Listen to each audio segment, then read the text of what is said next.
They get you high before you get them sober. They're going to get you high before you get them sober. Some of us hanging out with folk that's going to get us to hell before we get them saved. I'm sorry, y'all.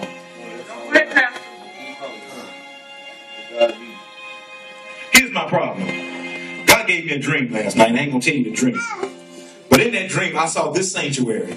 And in that sanctuary and in that dream, I seen something that scared me. And it woke me up. And then I had a dream that went with that dream. I had a multiple of 3 or 4 dreams last night. I didn't sleep much.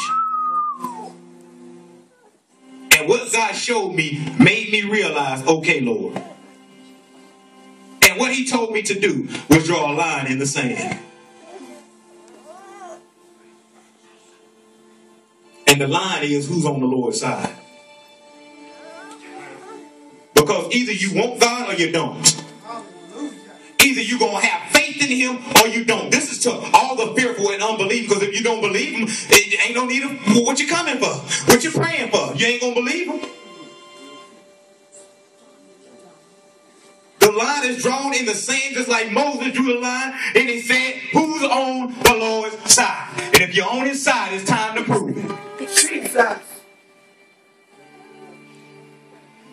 Your works, your obedience, all of those things should prove whether or not you're on his side. And here's what he says. The owner is showing up. And he said, anybody that ain't caught working, if you're on coffee break and you've been on break too long, if you causing problems with the other workers, if you ain't doing what you're supposed to do, he ain't just talking about this church. He's talking about his vineyard. You are going to be fired.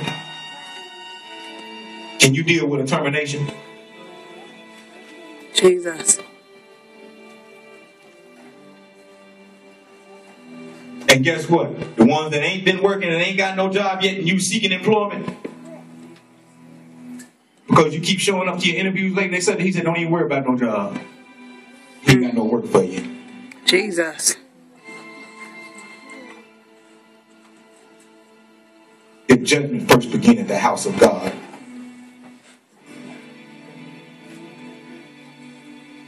And as I sat there, he brought to my mind Ezekiel.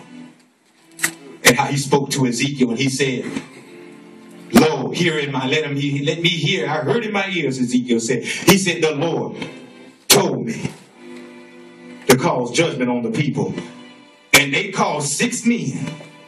And 6 men marched unto the city from the high place. And they said that these 6 men had in their hands weapons for destruction.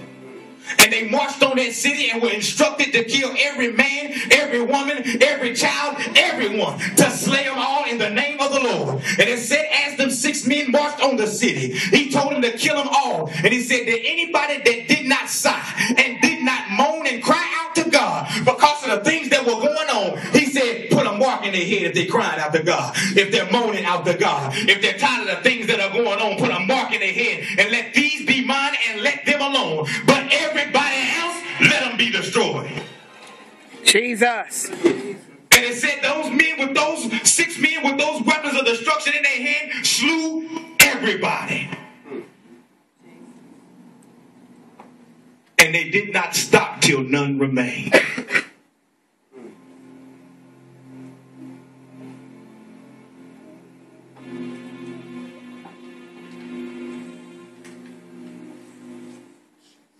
God is not playing. Will you be found with a mark that says I'm moaning and I'm crying out because of the things that are going on, that are bothering me, that are wrong, that are not right? Will you be found as one of his? Saying, I need change. I desire change. I must have change. I've got to go higher. I've got to do better. I played around with this thing. I admit it, Lord. I doubted you when I should have believed. Will that be you? Or will you be one of the thousands who's the 6 men with the weapons of death